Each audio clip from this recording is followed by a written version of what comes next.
I'm Clive James, founder and chairman of ISAAA. Thank you for joining me today to learn more about the status of biotech crop adoption in 2008.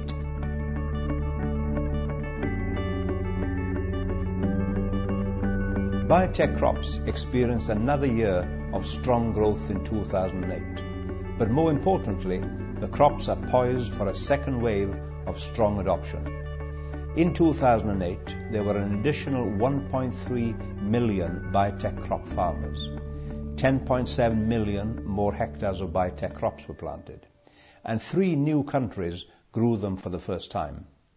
In total, 13.3 million farmers in 25 countries planted 125 million hectares of biotech crops. That is the 6th largest hectare growth in 13 years of reporting. It's also important to note that biotech crops are now planted in 25 countries around the world, an historical milestone. 15 are developing countries and 10 are industrialized nations. In 2008, we saw significant barriers to biotech crop adoption in Africa begin to fall. In North Africa, Egypt planted 700 hectares of Bt maize for the first time in 2008. Notably, this is the first biotech crop to be planted in the Arab countries. In the West, Burkina Faso began planting 8,500 hectares of Bt cotton for seed multiplication and commercialization. Thus, in Africa, Egypt and Burkina Faso now join South Africa, which gained almost $250 million in 2007 alone from biotech maize, cotton, and soybeans. Experiences in these new regional footholds in Africa will help neighboring countries learn by example. Already, we are seeing this occur, as Kenya, Mali, and Togo have recently passed their biosafety laws. Uganda, Malawi, and others are also showing a keen interest in the technology.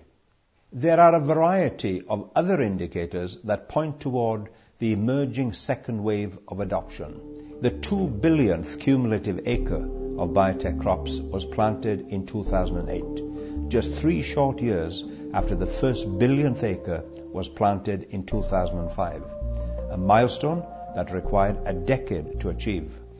In addition to Egypt and Burkina Faso, Bolivia was the 3rd new country to plant biotech crops in 2008. Notably, Bolivia becomes the 9th country in Latin America to adopt biotech crops.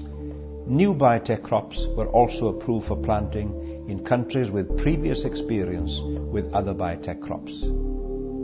Brazil, the world's 3rd largest maize grower, with 13 million hectares, planted 1.3 million hectares of Bt maize, while Australia planted Roundup Ready canola for the first time. A new biotech crop was also approved for use in 2008. Herbicide-tolerant sugar beet was planted in the US and Canada. Approximately 258,000 hectares, or 59% of the US crop, was planted to Roundup Ready sugar beet. This is the highest ever adoption level for any launch. This signals a strong desire among growers for the technology. Accordingly, Roundup Ready sugar beet is expected to reach an unprecedented 90% adoption in 2009. That's only its 2nd year of cultivation. Finally, new data became available in 2008, suggesting that the number of farmers benefiting from biotech crops may soon jump sharply. Initial reports from China indicate that the use of Bt cotton to control the bollworm is also suppressing the pest in other crops like maize, wheat, and vegetables, allowing a potential 10 million additional growers in China alone to benefit from this technology. Strong political will and substantial investments are important new catalysts driving biotech crops, as they are increasingly being viewed by many as a tool to help solve critical social issues. Leaders in India and China have put substantial emphasis on using biotechnology to create pest-resistant food crops that emulate the remarkable successes they've experienced with BT cotton. Biotech rice, already developed and field tested in China, has the potential to increase net income by approximately $100 per hectare, or $4 billion annually for the 110 million rice households in China, which account for almost 500 million beneficiaries.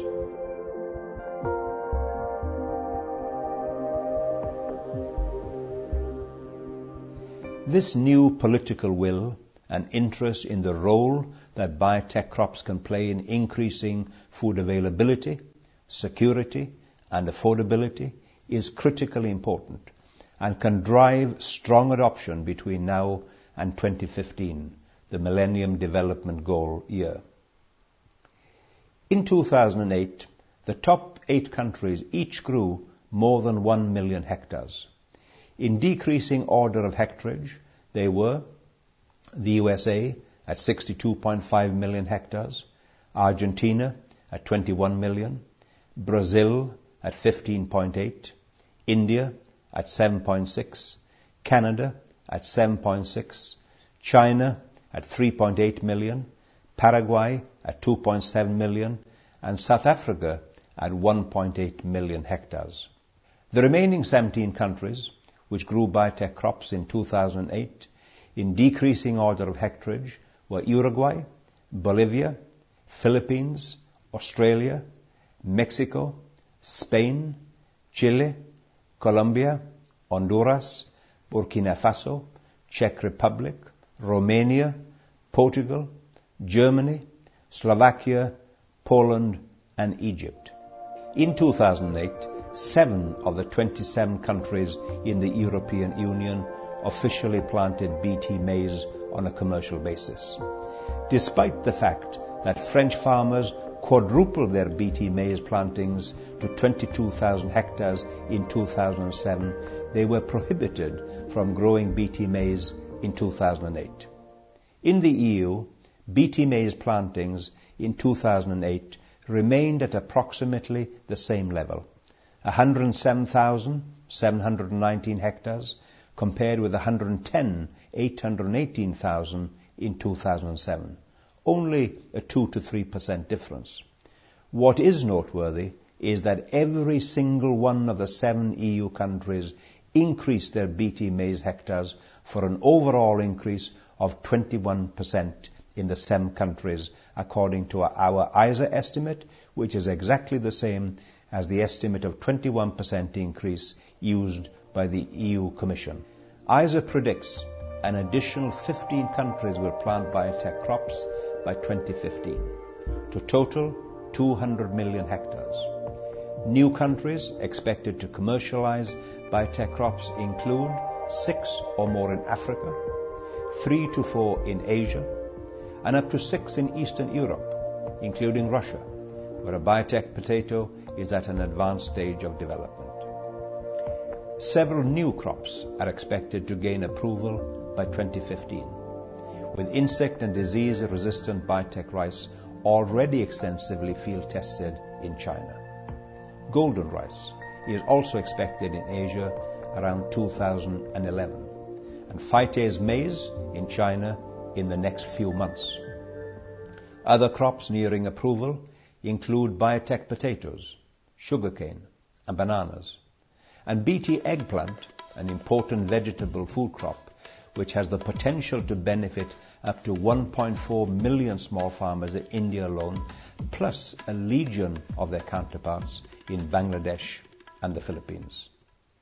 Rice as a biotech crop and drought tolerance as a trait in maize and other crops will be seminal for driving further adoption of biotech crops globally by 2015. This is the Millennium Development Goal year, when global society has pledged to cut poverty by half, from 1.3 billion to 650 million. I am cautiously optimistic that biotech crops planted by additional millions of small and very poor farmers between now and 2015 have the potential to make a significant contribution to the humanitarian goal of alleviating poverty by 50% by 2015. ISAAA views this challenge to biotech crops as a moral imperative.